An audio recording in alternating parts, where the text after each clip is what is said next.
There must be order in every proceeding. Who is starting? Is it Mr. Yes, proceed. My Lord, my name is Ojienda, and it's a great privilege and honor for me to appear before you and to make the Deputy President's joint Ochiel that lazy man.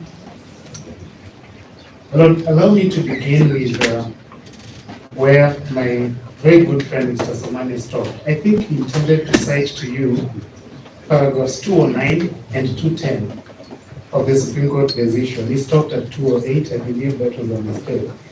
Because if you look at paragraph 209, this is what the Supreme Court has said this afternoon, that the framers of the Constitution made it possible for litigants, like our client, the Deputy President, without exception, to appoint the courts for redress of fundamental rights and on issues concerning interpretation of the Constitution to determine whether any law or anything said to be done under the authority of the Constitution is constitutional. Paragraph 210, Supreme Court, this afternoon, the court says that this constitutional inquiry, the inquiry we're involved in, extends. The court, when conducting this inquiry, should bear in mind the unlimited reliefs contemplated under Article 23.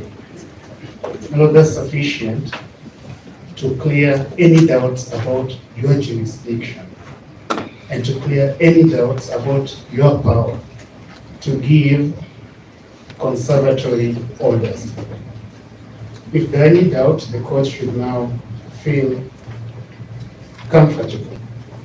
Now, during the break, I inquired for my learned friend, Mr. Thiankolu, a very good friend of mine, and I asked him, Dr. Thiankolu, who is the governor of Meru County? He told me, Kawira Mwangaza. Then I asked him, by what authority? Is he still submitting on points of law, my lord? Yes. He went there. By what authority? He told me, by a conservatory order. And so, my lord, this court can give conservatory orders against impeachment. The conservatory order we are speaking about, the one I was speaking to my colleague about, was given to this court not so far ago, on the 21st of August 2024, in petition P429 of 2024. Let me come to the other case, the Kisii governor's case. And not Justice Ogola, you are familiar with that case, you're not a stranger to it. Because at some point you gave directions indicating that you would not interfere with the conservatory orders in place, and that that matter would come before Justice Okola, which is the decision my learned friend, another good friend, Mr. Nyamodi, spent a lot of time on. My Lord, that case is different from this one on the issue of delay. Under Section 32 of the County Government Act, a vacancy in the office of Deputy Governor must be filled in 14 days. What did Purity Moratura do? She filed her petition on 1st of April 2024. The Senate impeached Dr. Robert Moya on 14th of March 2024. So she was coming to court outside the 14 days. My Lord, in this case, we have 74 days under the Constitution, Article 149(1). Those 74 days have history in the constitutional text. My Lord, if you look at page 233 of the CKRC final report, you find Kenyans speaking about, my Lord, the need to allow the transitional processes to be disputed. My Lord, the Constitution gives a lot of 14-day timelines, but in this case, it gives 74 days. And we submit that the purpose of that is to allow aggrieved parties to come before the court like we have. And so, my Lord, on the issue of delay, which is a distinguishing fact, which is why the court did not give he read Conservatory Orders, but gave Mwangaza Conservatory Orders, is that the 14-day period had expired when the petitioner went to court.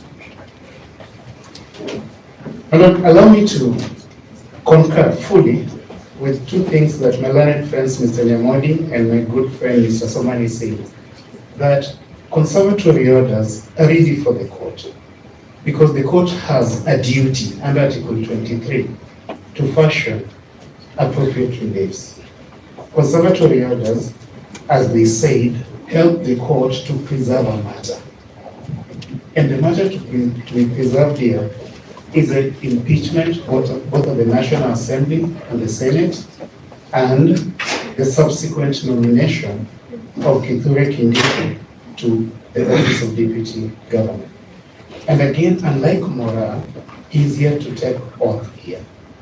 So the subject matter before the court is still live, and you can and need to preserve it.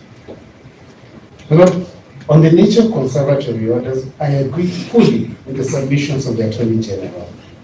The case they cite, TSS spinning, helps the petition more than it helps the respondent.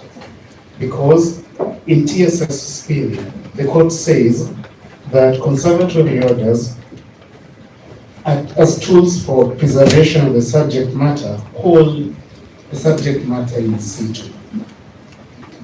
They maintain the situation of the subject matter before the mischief crept in.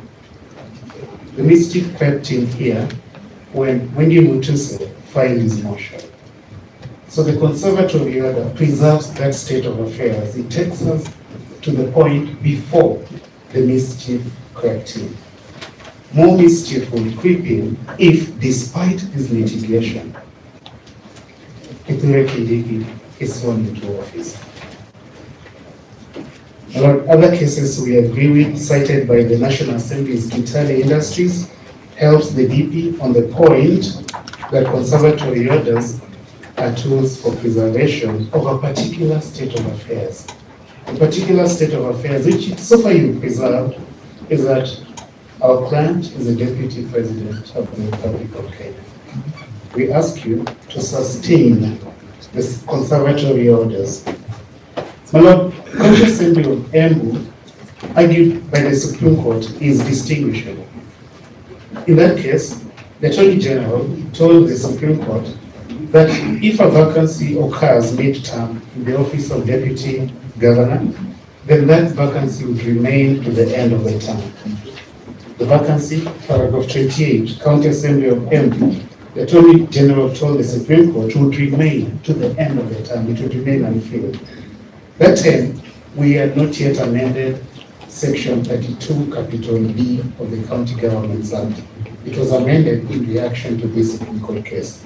And so the Supreme Court, to that suggestion by the Attorney General, says that no, we cannot have an indefinite vacancy in such a vital office. That case is distinguishable. I reiterate that the timeline we have here is 74 days. We're yet to eat into a quarter of those days, my Lord. And from the posture taken by this court, it's possible to hear this case and conclude it within those 74 days. My Lord, this petition, within those 74 days. All the three chains of Kenyans court, when required, have risen to the occasion. BBI did not last the 5 years my friend Mr. Thiankolu spoke about. It lasted a matter of months. And so it's possible for this court to hold things in place and to expedite the main petition. My Lord, unless that happens, my becoming friend, Professor Githu Muigai, spoke about the dissipation of the subject matter. He said this has already dissipated. My friend, Professor Ojienda, said, likened it to a death which has already occurred, and so there's no coming back from it. The Senate, in their submission, suggests damages. The petition does not plead for damages. In short, my Lord, if at this stage the respondents can tell you that the court cannot craft remedies. Dr. Thiankolu bases his preliminary objection on that point. He says that you should not touch this dispute because you will not be able to craft any remedies after hearing the case. Although, if at this stage, before you hear the case on the merits, you can be told that what would happen when, without conservatory orders, you hear the case and the petitioners succeed. Now, as we move to conclude, the Attorney General urges you to find, on the basis of the vacancies in the IBC, that there is public interest in allowing the process to conclude. My Lord, there is an authority, a court order by this court in proceedings to which the Attorney General was party. The Attorney General, in January of this year, 26th of January 2024, in the Banisa case, the Abdullahi versus Attorney General, was directed to reconstitute the IBC.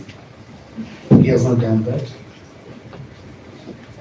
Today, the Attorney General stands before you and tells you that on account of his delict, on account of his and his client's contempt of court, you should exercise your equitable discretionary remedy of conservatory orders in his and his client's favor. Another party cannot benefit from the wrongdoing. That fact of vacancy in the IBC against an order of this court should not be evaluated in favor of the Attorney General and to the disfavor of the petitioners. Mr. W. My Lord, Are there any pending litigation on the IBC constitution?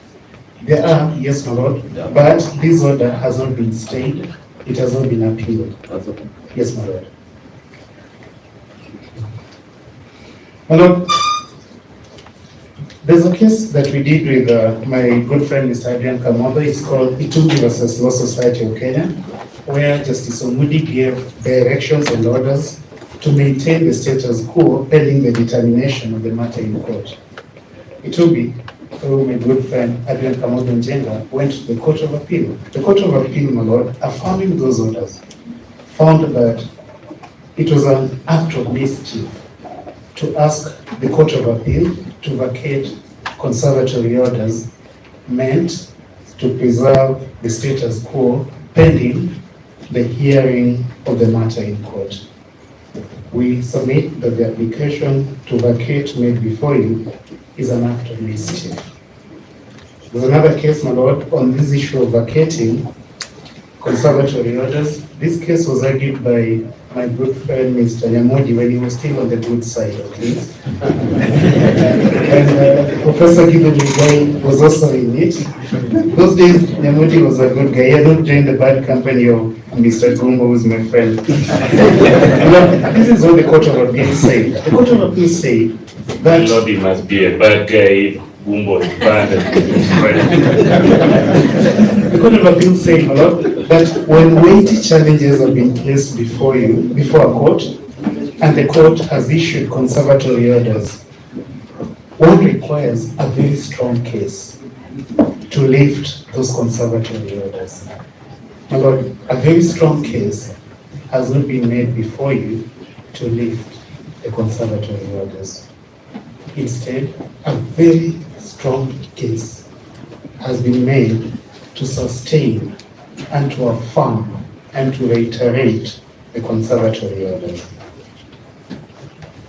Lord, I close with the issue of public interest. And again, thanks to the doctrine of precedence, you do not have to think too hard on this. In Attorney General versus Martini, shutting out 50 CISs whose appointment was questioned before the court, the Court of Appeal, my Lord, said that it would be no consolation to tell the Kenyan people that although service has been rendered, although unconstitutional service has been rendered, it's still service. The Court of Appeal said, my Lord, that service in violation of the Constitution is no service. And in a case that Professor Ojienda argued, the Ong'o case, when I didn't cite that. I am citing it, I am citing it in the reply. It's in response, when I thought on points of law, you refer to cases that have been cited by the other side. No. Can't pick up my case. Yeah, I didn't have it. My lord, if he didn't argue it, he should have argued it. This is a point.